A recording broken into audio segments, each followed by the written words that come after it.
اس مقصد کے حصول کے لیے پاکستانی عوام کو ایسی جہد مسلسل کی طرف راغب کرنا ہے کہ جس کے نتیجے میں پاکستان ایک لازوال اور بے مثال مملکت کے طور پر سامنے آ سکے، اور یہ جدوجہد انشاءاللہ جب تک ہماری زندگی ہے اور اس کے بعد بھی جو اس تحریک کا حصہ ہوں گے یہ مسلسل جاری رہے گی انشاءاللہ۔ اور اب میں سینئر نائب صدر استحکام پاکستان تحریک ایمن جاوید صاحبہ جو کہ فوکل پرسن بھی ہیں استحکام پاکستان تحریک کی، مائک ان کو دیتا ہوں کہ وہ ایک ایسے جھنڈے تلے متحد کرنے کی ضرورت ہے جس کا مقصد اور منزل صرف اور صرف مستحکم پاکستان ہو۔ مستحکم پاکستان ایک ایسی ریاست جو معاشی، سیاسی، سماجی، معاشرتی طور پر مستحکم اور مضبوط ہو۔ ہمیں پاکستان ہے ڈیفینیٹلی جب اس ملک میں جمہوریت ہوگی تو استحکام آئے گا اس ملک کے اندر۔ آپ سمجھتے ہیں کہ جس ملک میں پیپلز پارٹی سے پیپلز پارٹی پیٹریاٹ نکالی جائے، جس ملک میں نون لیگ سے کاف لیگ نکالی جائے، اور جس ملک میں پی ٹی آئی سے استحکام پاکستان پارٹی نکالی جائے، اس ملک میں جمہوریت مضبوط ہوگی؟ اور اگر نہیں ہو سکتی تو استحکام پاکستان کیسے آئے گا؟ تھوڑا سا ہمیں یہ بتا دیں۔ ایک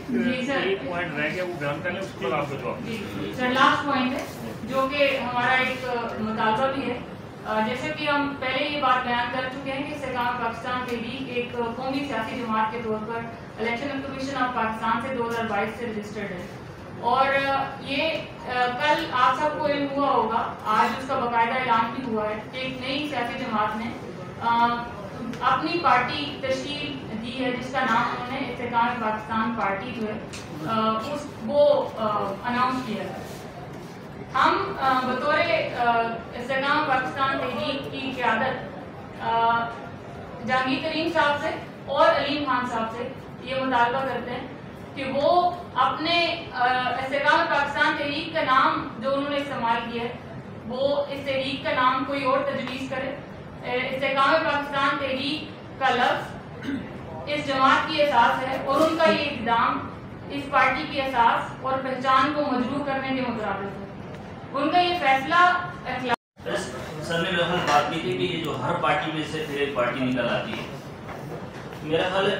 یہ ایک بہت ضروری ایک اچھا آپ کا سوال ہے، اور میں یہ سمجھتا ہوں کہ یہ نہیں ہونا چاہیے کہ ہر پارٹی میں سے ایک نئی پارٹی نکل ہے۔ پہلے تو یہ بھی ٹھیک نہیں ہے، لیکن اب ہمارے ساتھ کیا زیادتی ہو رہی ہے آپ دیکھیں، اس میں یہ تھوڑا بہت اور آگے کر کے اگر میں آپ کو سمجھا سکوں۔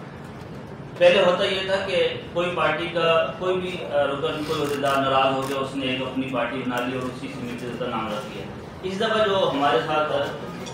جو باقاعدہ طور پر زیادتی یا سمجھ لے چوری کی گئی ہے وہ اس قسم کی ہے کہ جہانگیر ترین صاحب سے یہ علیم خان صاحب سے ہمارا کوئی نہ مقابلہ ہے، نہ ہماری کوئی لڑائی ہے، نہ ہمارے ان سے کوئی تعلق تھا، لیکن انہوں نے باقاعدہ طور پر ہمارا نام چوری کیا۔ استحکام پاکستان کا نہ ان سے نہ ہم سے کوئی لینا دینا نہیں تھا۔ جب